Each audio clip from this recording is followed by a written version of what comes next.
In a sense, I don't know why we're surprised by Trump. How many times does he have to prove we can't be trusted? Yes, that is President Biden telling the American people we can't be trusted. Well, let's bring in our former White House advisor, Trump administration, and the host of the Gorka Reality Check, Sebastian Gorka. Good to see you, my friend. It's been a moment. It has. Every day. I mean, it's just the gift that keeps on giving. Am I wrong? No, you're right. Jason Miller was just with us, and he was calling it out. I'm like, I know. We're going to talk about this with Seb. I mean, they call it projection, I think, in psychology, you know, but there's something deeper going on here. Biden trying to take a shot at Trump's trustworthiness. It is something new every single day. We're waiting for him to speak at 12:30 to trade unions. I don't know. At some point, the media's got to stop covering for him with these gaffes. Well, look, very interesting things have been happening in the last 2 weeks, Bianca. You know, we've seen the likes of, you know, leading Democrat strategists, former campaign managers for Obama say this guy is an embarrassment. We're worried, and they should be worried. I just can't stop harping on one thing, and I've played it on my daily radio show almost every day. I'll be playing it on my Newsmax show on Sunday. It's that organic clip from outside the bodega in Harlem, where the little black kid, all of 10 years old, begins this spontaneous chant, "We love you, Trump." Yeah. And then the little girl behind him joins in. Then the grown-ups from Harlem join in the chant.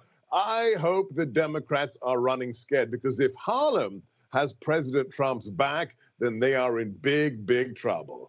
Yeah, it's true. It's so infectious, his spirit, and we saw it in Atlanta the week before as well. I just want to get your reaction. Within the hour, Biden also did another news conference, of course, took no questions, but he was addressing his signage of that $95 billion war aid measure, Ukraine, Israel, Taiwan. He said, quote, "Now we need to move fast," and we are. Never mentioned our open border right there, and obviously that's a major concern for millions of Americans today.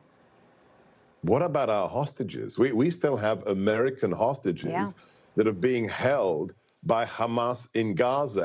And then who does he think he is? They've smuggled in $1 billion of aid for Gaza, which actually means Hamas, because the terrorist organization Hamas has been running Gaza for the last 14 years. And then during the speech, like wagging his finger like some old school mom out of, you know, the Peanuts cartoon, he says, "And Israel better make sure that aid gets to the people of Gaza." Hang on a second. Who are you to be lecturing a nation that is facing an existential threat? Who you, in a hot mic moment on the State of the Union, said, "Bibi has to have a come to Jesus moment." This guy is out to lunch. He can't spell, he can't even pronounce the word Scranton when he's in Scranton. And then he's lecturing Bibi Netanyahu, the democratically elected head of state of Israel, as to what he should be doing with people who are trying to kill the Jews. It's an outrage, Bianca. Yeah, and it's so on brand for this administration, as we know, when they released billions of dollars and they said, well, we're going to make sure that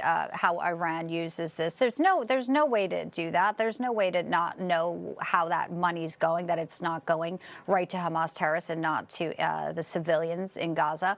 It's unbelievable. Okay, let's focus a little bit on tomorrow. Supreme Court oral arguments. It's over presidential immunity. This is a massive case for the Supreme Court to take up, and obviously it could affect not just President Trump, but the future of anyone who takes this presidential position, the next leader of the free world. Immunity. How do you think it will go down, Seb? If you listen to the oral arguments that were made last week on the Sarbanes-Oxley statute being completely pretzeled into a political weapon against the January 6th defendants, when you have people who are, you know, mild-mannered, avoid the limelight, like Associate Justice Gorsuch, actually ask the Solicitor General, "Oh, so interrupting an official proceedings could lead to 20 years in prison. Does that apply to, oh, I don't know, Democrat congressmen who pull the fire alarm?" So I think if we read into that comment, if we read into recent examinations from the bench, God willing, they will do the right thing.